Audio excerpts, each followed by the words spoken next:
So hi guys, welcome back to our channel with a new day with a new vlog. I hope आप सब भी भाई बढ़िया होगे। और आज है वैसे तो रमज़ान का डे 1। तो ये मंथ हमारे भाई मुस्लिमों के लिए बहुत मैटर करता है, क्योंकि इस मंथ में आप अपनी सारी जितनी भी अपनी गलतियाँ की होती है वो माफ़ी मांगने का आपके पूरा मौका रहता है। और इस टाइम पे भाई जो भी इंसानों पे शैतान चढ़ा होता है और वो सारा शैतान बंद हो जाते हैं, क्योंकि भाई ये चीज़ें लिखी हुई हैं पीछे। मैं आपको सब डिटेल में तो बताऊंगा नहीं, बाकी जितना मैं आपको बता सकता हूँ उतना मैं आपको बता रहा हूँ। आपने जो सिनेमैटिक वाली मैंने शुरू में चीज़ें दिखाई थी, आई होप आपको वो चीज़ अच्छी लगी हो, क्योंकि भाई मैंने बहुत टाइम से मुझे वो था कि मैं ऐसी वीडियोज़ बनाऊँ बट वही है ना भाई, बीच में कुछ चीज़ें अड़ंगे डालती है, तो वही मेरे साथ हो रहा है। जैसे कि कई चीज़ें अड़ंगे डालती है, तो ऐसे ही मेरी इस सिनेमैटिक वीडियोस में एक चीज़ अड़ंगे डाल दी थी, वो थी ट्राइपॉड। क्योंकि मेरे पे ट्राइपॉड था नहीं, तो कैसे न कैसे करके मैंने वो चीज़ें बनाई जो मैं अपने ड्रीमी दिमाग में सोच रहा था, मैंने आपको दिखाया। और आई होप आपको भी अच्छा कॉन्सेप्ट लगा होगा। बाकी जो मैंने आपको किया, जो मैंने करा वो मैंने आपको दिखाया। और एक मैंने नमाज वाला पार्ट आपको मैंने नहीं दिखाया, क्योंकि भाई हर चीज़ें मैं दिखा भी नहीं सकता और हर चीज़ें दिखानी भी नहीं चाहिए। कुछ चीज़ें पीछे रहनी चाहिए पर्दे के, तो अच्छा ही लगता है। बाकी अभी भी भाई मेरे नमाज़ का टाइम हो रहा है, मैं नहा धो के तो तैयार हो चुका हूँ। तो अब मैं जाऊँगा नमाज़ पढ़ने, और मैं अभी भी आपको दिखा नहीं पाऊँगा उस चीज़ की। तो नमाज़ पढ़ने के बाद का जो सीन होता है वो आपको दिखाऊंगा, और ज़्यादा लंबा ब्लॉग मैं खींचूंगा नहीं भाई। ना टाइम नहीं मिल पाता, क्योंकि इबादत करनी पड़ती है। इबादत इन द सेंस मतलब पूजा पाठ करना पड़ता है, क्योंकि अगर तुमने ये चीज़ें करके भी अगर आप सो रहे हो बेफालतू का, तो भाई उस चीज़ का कोई वर्थ नहीं है। So that's why. बाकी आई होप आपको ये चीज़ अच्छी लगेगी, और आप सबको वैसे रमज़ान मुबारक।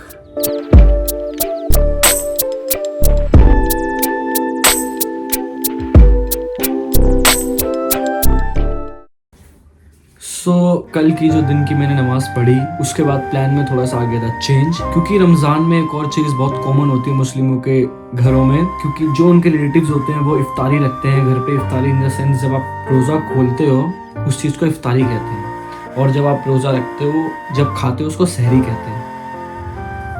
तो इन दिनों भाई जो भी रिलेटिव्स होते हैं वो सबको इन्वाइट करते हैं। ज़रूरी नहीं कि रिलेटिव ही, अगर आपके दोस्त यार हैं, आप मुस्लिम हैं, अगर आप हिंदू भी हैं, तो उनको भी आप इनवाइट कर सकते हो अपने घरों में इफ्तारी के लिए। ये बहुत बड़ा शबाब होता है, शबाब इन द सेंस मतलब बहुत अच्छाई में आता है ये चीज़। सो दैट्स वाई ये सब चीज़ें करते हैं। और तो कल हमारी इन्विटेशन मामा के घर पे थी, जैसे कि मैंने आपको बताया कि रिलेटिव्स भी आपको इन्वाइट करते हैं। तो कल की इफ्तारी हमारी वहाँ थी। पहली इफ्तारी हमने कल वहाँ खोली, और जो आज की इफ्तारी होगी वो मेरे घर पे होगी। तो मैं आज का जो आपका सीन होगा मैं सब आपको दिखाऊंगा। इफ्तारी खोलने से पहले भी एक नमाज होती है जो होती है 5:30, एक होती है 6:38, जो यहाँ का टाइम है, क्योंकि भाई हर जगह का टाइम ऊपर नीचे होता है, 1 मिनट 2 मिनट। तो ऐसे ही इफ्तारी का टाइम भी हर जगह अलग होता है, सहरी का टाइम भी हर जगह अलग होता है, और नमाज का टाइम भी हर जगह अलग होता है। तो आई होप आपको ये हेल्पफुल चीज़ लगी हो। बाकी आपको आज के दिन की प्रक्रिया में आपको दिखाऊंगा पूरा कि क्या होता है क्या है। मिलते हैं अब आपको आगे।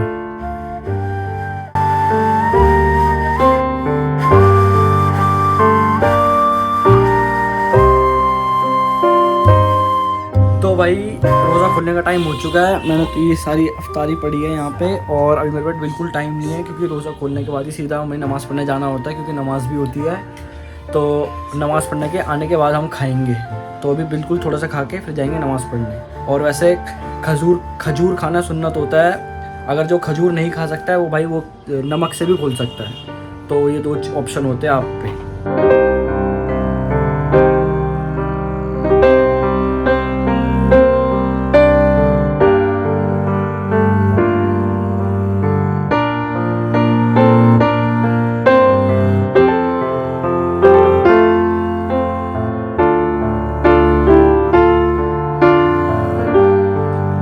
तो भाई इन 4 नमाज के बाद एक लास्ट नमाज बचती है, जिसका नाम होता है ईशा।